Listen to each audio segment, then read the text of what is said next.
It's time for some NFL football. We got Thursday and Friday night. Let's freaking go.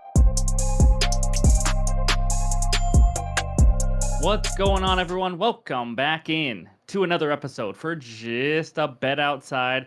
I'm your host, Steven, and we are here for the first time to talk some NFL football, and I cannot freaking wait. It is back. For those of you that did not follow us during baseball season, only like football, welcome back. Hope you had a great 6 months. I'm ready to get started, though, but before we get into all the details and everything, the start of NFL seasons are the perfect time to go join a new sportsbook because they have incredible promotions. I only like to tell you guys ones that I think are really impressive, and right now Bet365 has a great one. As you can see right here, you choose between two different ones. First bet safety net up to $1,000 in bonus bets, which means if you lose your bet up to $1,000, you get it back in bonus bets. Or the one I would choose, Bet5, get $200 in bonus bets. No matter what, you make $200.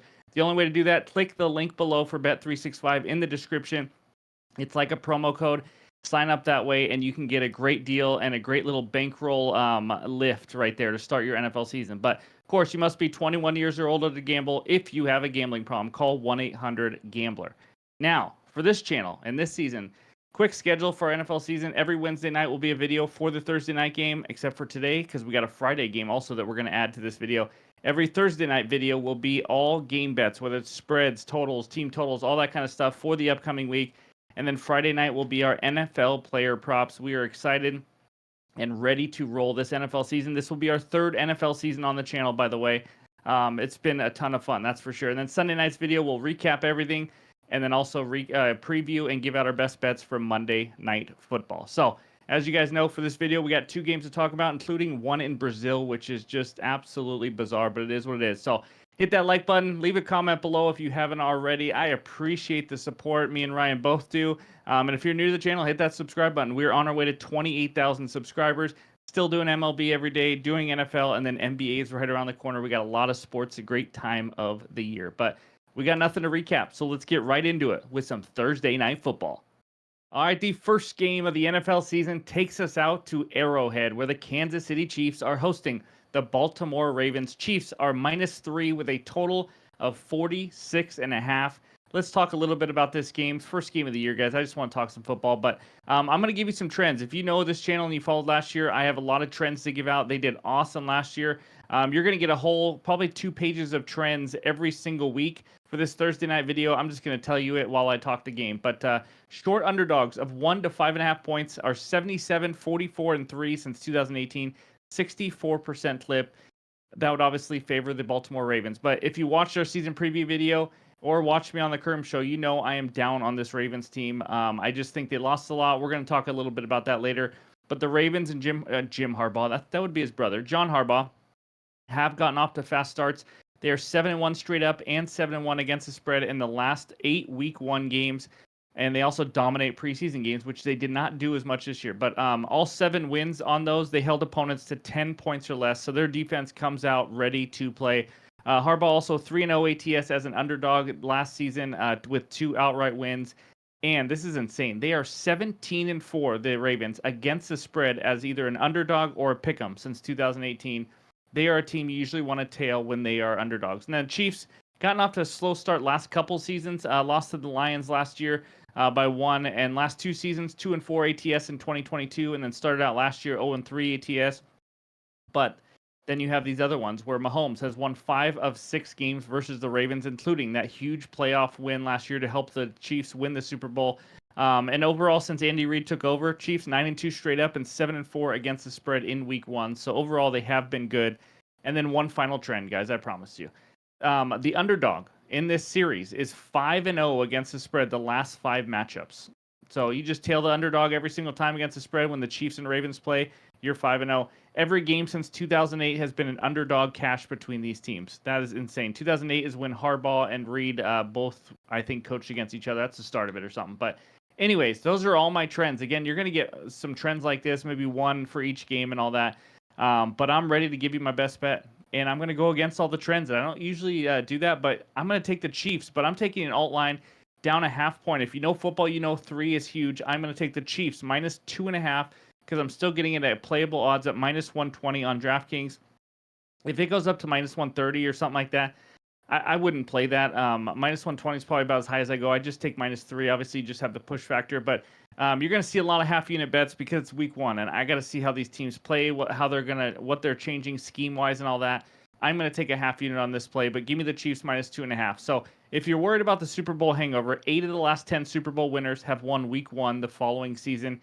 Yes, one of those two losses was the Chiefs last year, but again, they were dealing with some contract holdouts, some injuries, and then they lost by 1 to a Lions team who's one of the best 4 teams in the NFL. So not a huge deal to me, but it's a tough matchup for the Ravens right off the bat. In my opinion, the Ravens, I'm down on them because I think they're going to take some time to gel. They have too many pieces that they lost, and they didn't add a ton, to be honest. And the biggest piece that they lost, in my opinion, is losing defensive coordinator Mike McDonald. He was a genius. The players loved him, and now he is the head coach of my Seattle Seahawks.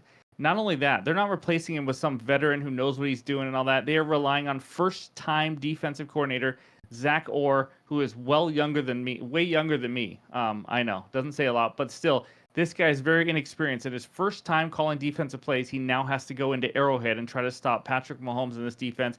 It's going to take some time. But another part of the Ravens this year, they lost 3 very good offensive linemen. I'm talking studs.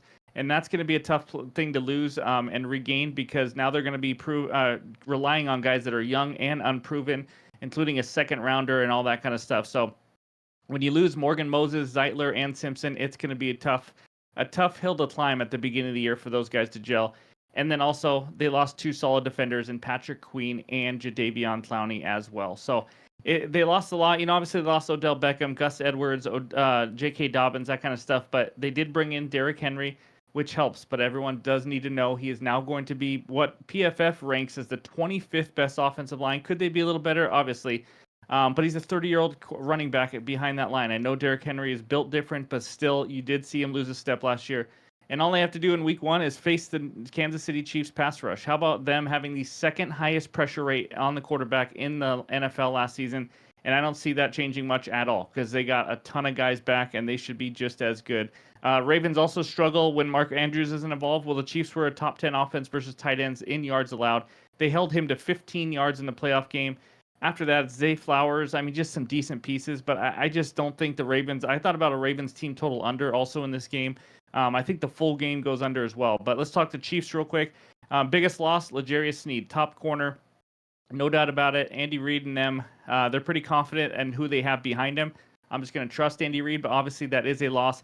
I don't think it matters as much this matchup because again, it's Lamar Jackson and some weapons, I guess. Zay Flowers, they do well on Mark Andrews, then they're going to be in trouble. So I don't think this is some huge pass happy offense that they need L'Jarius Sneed or anything like that.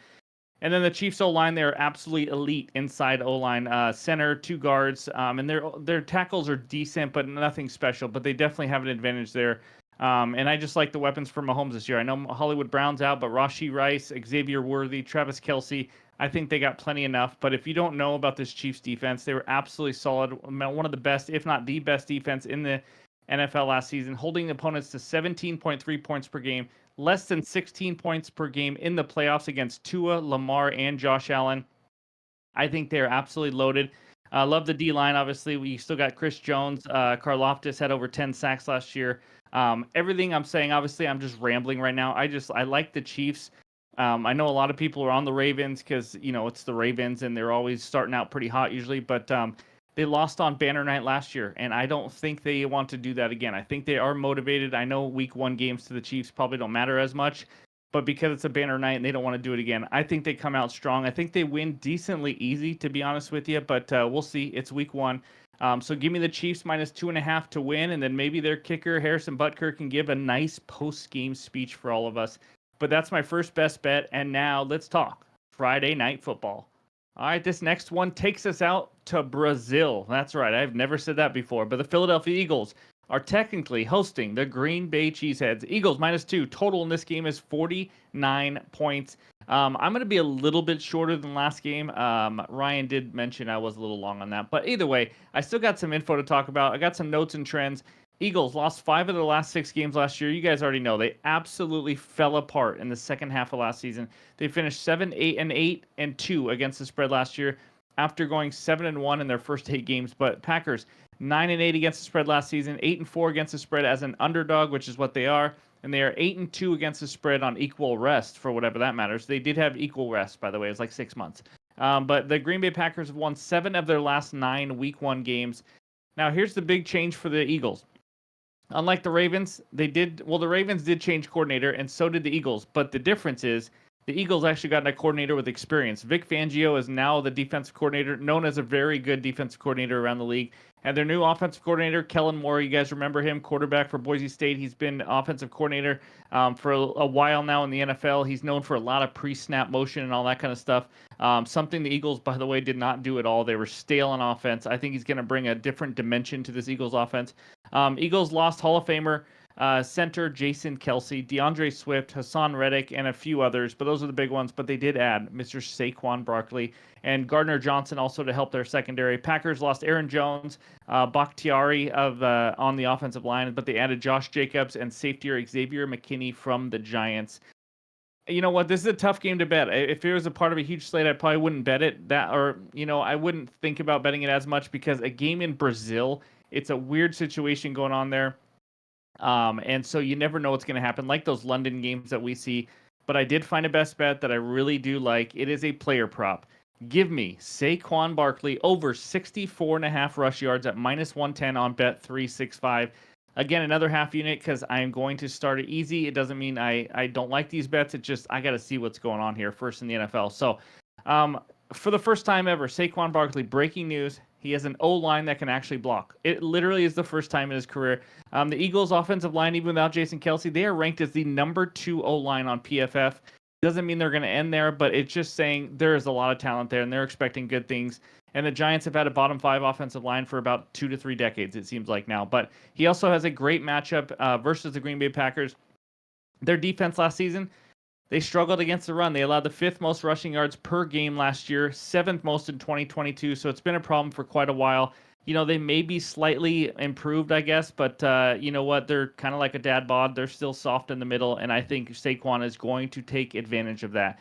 5 of the last 6 running backs last year to have 15 or more carries went over this line versus the Packers, and that includes Saquon. Behind a bad O-line, he went off for 86 yards when he was on the Giants. Now, his rush attempts are at 15.5, so they're expecting around 15, 16 carries. I think you could get 17, 18 easy. So if he gets 16 carries, let's just say that based on what the books are saying, he'd need to average about 4 yards per carry. He did average about 4 yards per carry last year for the Giants, a terrible O-line. And then, of course, Barkley has the ability to just completely take one to the house. He's got a lot of talent. He has a lot to prove. I know people are doubting him, don't think he can stay healthy, don't think he's that great anymore. He's going to be out to prove the doubters wrong. Eagles did not pay him a buttload of money for no reason. They're going to give him the ball. All he's really competing with is Kenneth Gainwell, but he's going to be on maybe some obvious passing situations. But other than that, this is Saquon's backfield. I think he gets over 64.5 yards. So give me Saquon to get the job done in Brazil as my second best bet. And now let's check out the recap. There it is, the first 2 bets of the NFL season. Give me the Chiefs on Thursday night, -2.5 at -120 on DraftKings. And then the man, Saquon Barkley, in his first game as an Eagle, over 64.5 rush yards, -110 on Bet365. Both are half-unit plays. I am ready to go. Let's start out the season 2-0. And, of course, Thursday night will be our video where we give out all our favorite game bets for Week 1. It's time to get some football started. That's right. But thank you guys for watching. I appreciate it. Hit that like button if you haven't already. And then, of course, we also have that MLB video out tonight. So be sure to go check that out. But hope everyone has a great day, and we'll talk to you soon.